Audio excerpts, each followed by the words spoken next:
옆에 분들 인사하실까요? 잘 오셨습니다. 하나님께서 당신을 사랑하십니다. 함께 하십니다. 네, 주님 안에서 승리하시기를 바라겠습니다. 이제 오늘 저희들에게 주시는 하나님 말씀, 우리 큐티인 본문, 오늘 예레미야 이제 18장입니다. 18장 후반부인데 18장 13절에서 23절까지의 말씀입니다. 예레미야 18장 13절에서 23절까지 제가 13절 읽고 23절까지 한 절씩 교독하겠습니다. 그러므로 여호와께서 이와 같이 말씀하시니라. 너희는 누가 이러한 일을 들었는지 여러 나라 가운데 물어보라. 처녀 이스라엘이 심히 가증한 일을 행하였도다. 레바논의 눈이 어찌 들의 바람을 떠나겠으며 먼 곳에 흘러내리는 산물이 어찌 마르겠느냐. 물은 내 백성은 나를 잊고 허무한 것에서 분향하거니와 이러한 것들은 그들로 그들의 길 곧 그 옛길에서 넘어지게 하며 곁길 곧 닦지 아니한 길로 행하게 하여 그들의 땅으로 두려움과 영원한 웃음거리가 되게 하리니 그리로 지나는 자마다 놀라서 그의 머리를 흔들리라. 내가 그들을 그들의 원수 앞에서 흩어버리기를 동풍으로 함같게 같이 할 것이며 그들의 재난의 날에는 내가 그들에게 등을 보이고 얼굴을 보이지 아니하리라. 그들이 말하기를 오라 우리가 꾀를 내어 예레미야를 치자. 제사장에게서 율법이 지혜로운 자에게서 책략이 선지자에게서 말씀이 끊어지지 아니할 것이니 오라 우리가 혀로 그를 치고 그의 어떤 말에도 주의하지 말자 하나이다. 여호와의 나를 돌아보사 나와 더불어 다투는 그들의 목소리를 들어보옵소서. 어찌하고로 선을 갚으리까마는 그들이 나의 생명을 해하려고 구덩이를 팠나이다. 내가 주의 분노를 그들에게 돌이키게 하고 주의 앞에 서서 그들을 위하여 유익한 말을 한 것을 기억하옵소서. 그러하온즉 그들의 자녀를 기근에 내어주시며 그들을 칼의 세력에 넘기시며 그들의 아내들은 자녀를 잃고 가부가 되며 그 장정은 죽음을 당하며 그 청년은 전장에서 칼을 맞게 하시며 주께서 군대로 갑자기 그들에게 이르게 하사 그들의 집에서 부르짖음이 들리게 하옵소서. 이는 그들이 나를 잡으려고 구덩이를 팠고 내 발을 빠뜨리려고 올무를 놓았습니다. 23절까지 읽겠습니다. 여호와여 그들이 나를 죽이려 하는 계략을 주께서 다 하시오니 그 악을 사하지 마옵시며 그들의 죄를 주의 목전에서 지우지 마시고 그들을 주 앞에 넘어지게 하시며 주께서 노하시는 때에 이같이 그들에게 행하옵소서 하니라. 아멘. 네, 하나님의 말씀입니다. 예레미야서 말씀 계속 보고 있는데 신약 성경 누가복음 19장에 보면은요 예수님께서 예루살렘에 입성하시는 그런 장면이 나옵니다. 그때 이제 무리들, 거기에서 무리는 예수님의 커다란 제자들을 말하는데 그들이 하나님을 찬양하는 그런 장면이 나와요. 자기가 입고 있던 그 옷을 길 위에 쫙 펴면서 이제 그 주님을 찬양하는데 찬송하리로다 주의 이름으로 오시는 왕이여 하늘에는 평화여 가장 높은 곳에서는 영광이로다라고 하면서 노래를 부르면서 찬양합니다. 그때 이제 어떤 일이 있냐면 바리새인들이 예수님에게 따집니다. 당신의 이 제자들을 책망하라, 저들을 잠잠하게 하라, 이렇게 강하게 이제 요청하고 책망하는데 예수님을 찬양하는 사람들 좀 안이 꼽게 본 것이겠죠. 그때 이제 예수님께서 조금 이해가 되지 않는 그런 말씀을 그 바리새인들에게 얘기하시는데 뭐라고 하시냐면 19장 40절에 보면 만일 이 사람들이 침묵하면 돌들이 소리를 지를 것이다. 이 사람들이 침묵하면 잠잠하면 뭐가 소리를 지른다고요? 돌들이 소리를 지를 것이다. 돌들이 찬양할 것이다. 굉장히 어떻게 보면 충격적인 그런 말이 아닐 수가 없습니다. 사람이 침묵하면 잠잠하면 돌이 찬양한다. 그렇다면 너희는 찬양하지 않는 너희들은 어떻게 보면 돌들만도 못하다. 어떤 그런 의미도 담겨 있겠죠. 이렇게 한번 질문해 볼 수가 있습니다. 세상의 만물 중에서 다른 것이라면 몰라도 어떻게 설마 돌이 찬양하고 소리를 지를 수 있겠는가?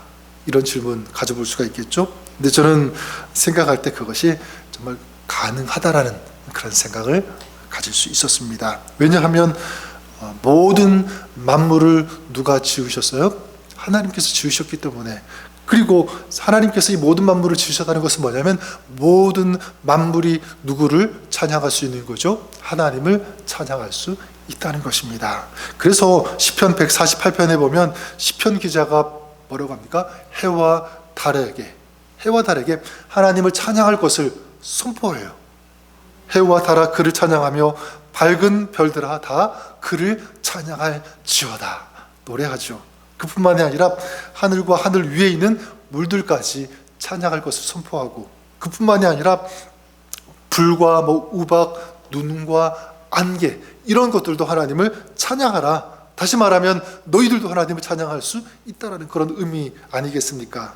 세상의 모든 것들이 하나님을 찬양하도록 지으심을 받았다, 이것이죠.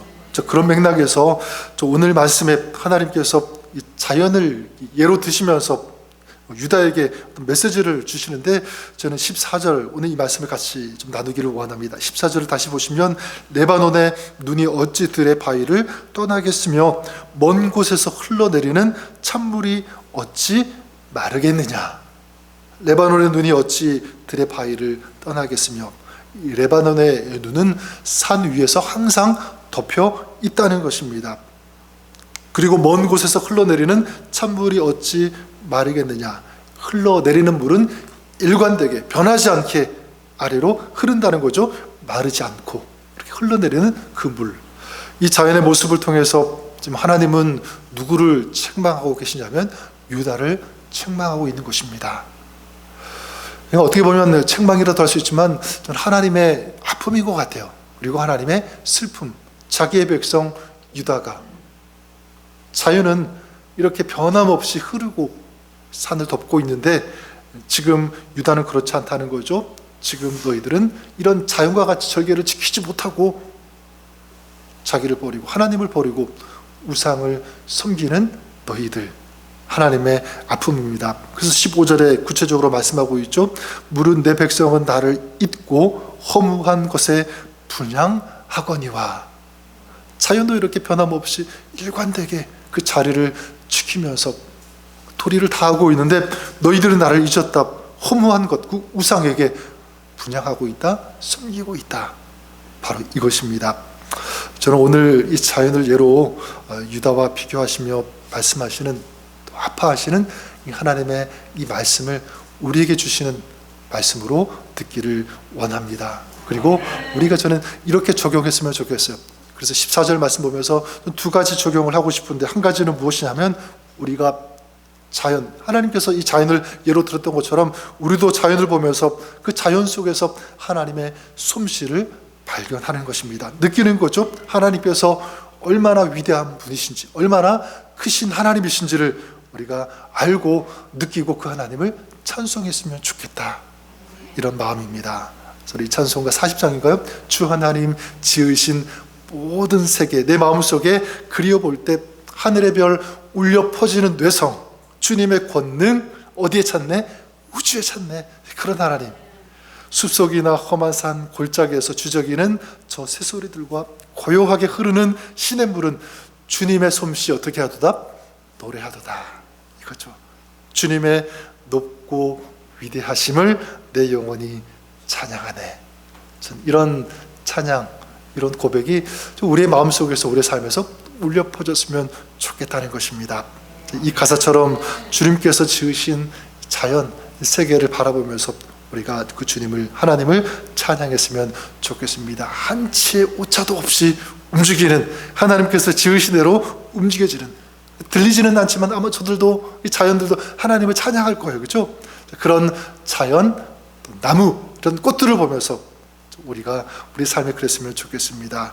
하나님, 이런 꽃들도 이렇게 하나님을 찬양하는데 우리들도 하나님을 찬양하기 원합니다. 주님을 높이기를 원합니다.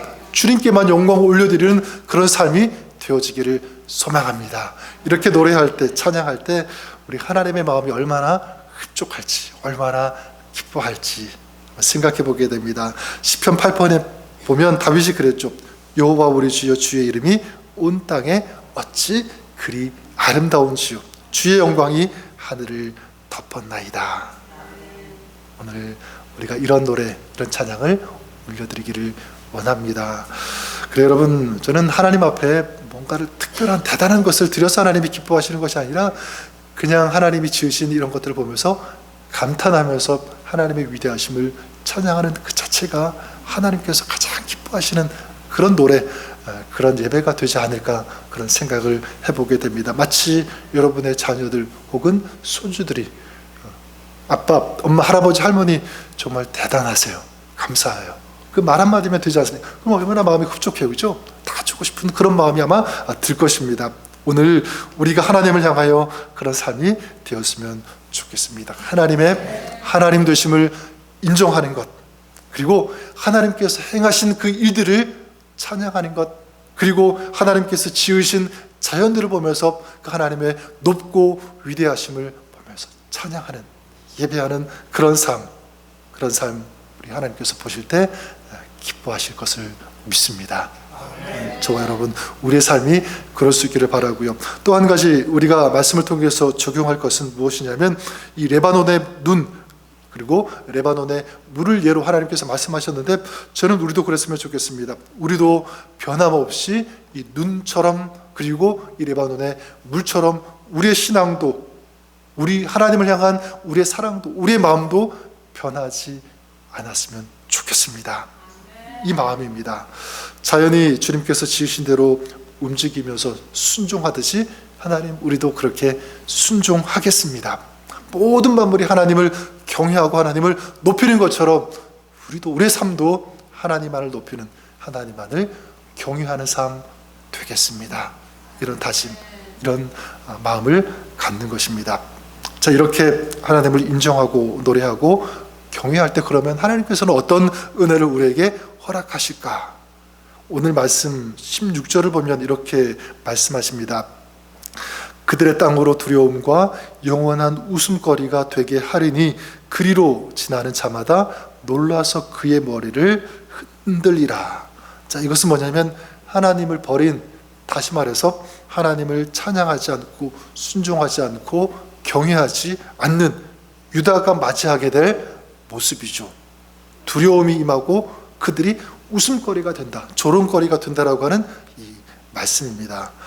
자, 저는 이 말씀을 보면서, 그렇다면 반대로요, 하나님을 높이고 순종하고 하나님을 경외하는 사람에게는 어떤 은혜를 주시는가? 반대가 되지 않겠습니까? 그들에게는 두려움이 임한다면 하나님을 찬양하고 순종하고 경외하는 자에게는 두려움이 아니라 평안함, 안정, 그리고 담대함, 이것을 우리에게 허락해 주실 것을 믿습니다. 그들에게는 슬픔이 임하지만 우리에게는, 하나님을 찬양하는 삶에게는 무엇이 임하냐면 기쁨이 임한다. 여러분 믿으십니까? 그들에게는 이제 조롱거리가 되고 절망이 되는 그런 순간, 그런 시간들이 오지만 하나님만 바라보고 하나님만 경외하고 하나님만 예배하는 그 백성, 그 가정, 그 삶 가운데는 하나님이 무엇을 주시냐면 소망을 부어 주시는 줄 믿습니다. 전능하신 하나님을 인정하고 하나님을 노래하고 하나님을 경외하는데 하나님이 가만히 계실까요? 저는 그렇지 않다고 생각합니다. 아낌없이 하늘의 은혜와 은총을 그 사람에게, 어떤 사람이요? 찬양하는 사람, 기도하는 사람, 예배하는 사람, 하나님만 경외하는 사람, 그 사람에게 오늘도 그 은혜를 부어주실 줄 믿습니다. 신약성경 요한일서 1장 5절에 보면 이런 말씀이 있습니다. 하나님은 빛이시라 그에게는 어둠이 조금도 없으시다 라고 하는 이 말씀. 그래요, 하나님은 뭐라고요? 빛이다. 빛은 무엇을 몰아내게 되어 있냐면 어둠을 몰아내게 되어 있습니다. 또한 빛은 생명을 자라게 하죠. 자, 그렇다면 혹시 우리 마음에, 우리 삶에 어둠이 있다면, 그늘이 있다면 우리 하나님께서 빛이 되어주셔서 그 어둠과 그늘을 몰아내어 주실 줄 믿습니다. 또 어둠과 같은, 그늘과 같은 그런 마음의 상처, 아픔도 치유되지 않는 그런 근심, 염려가 있어도 마찬가지, 세상을 지으신 하나님, 모든 주권과 능력을 가지신 주님, 모든 것들을 아시고 다스리시는 그 주님을 우리가 인정한다면, 찬양한다면, 고백한다면, 또 오늘 우리 마음, 우리 삶 가운데 그 주님을 모신다면 주님께서 그 마음 가운데, 그 삶 가운데 생명의 역사가 일어날 수 있도록 주장해 주시고 그리고 축복해 주실 것을 믿습니다. 창세기 1장에 나오는 것처럼 혼란스럽고 공허하고 흑암만 있던 그곳에 주님께서 빛을 비추어 주셨던 것처럼, 그래서 모든 흑암, 공허함 이런 것들이 다 사라졌던 것처럼 오늘 우리가 주님 찬양할 때 주님 인정하고 고백하고 내 마음에 주님 보시고 주님과 동행하기를 힘쓸 때, 그리고 주님의 이름을 우리가 믿고 찬양하며 부를 때 오늘 주님께서 우리 가운데 오셔서 우리의 마음, 우리의 삶, 살아가는 모든 순간순간 만나는 그런 일들, 어려움들, 문제들 주님께서 아시고 치유하시고 회복시켜 주셔서 다시 살아나게 하시는 역사, 이 생명의 역사를 그 삶 가운데, 그 가정 가운데, 사역 가운데 부어주시고 허락해 주실 것을 믿습니다. 이런 은혜 가운데 살아가시는 주님의 은혜를 오늘도 체험하시며 승리하시는 여러분의 삶, 여러분의 가정, 또 사역이 그렇게 될 수 있기를 우리 주님의 이름으로 간절히 축원합니다. 기도하겠습니다.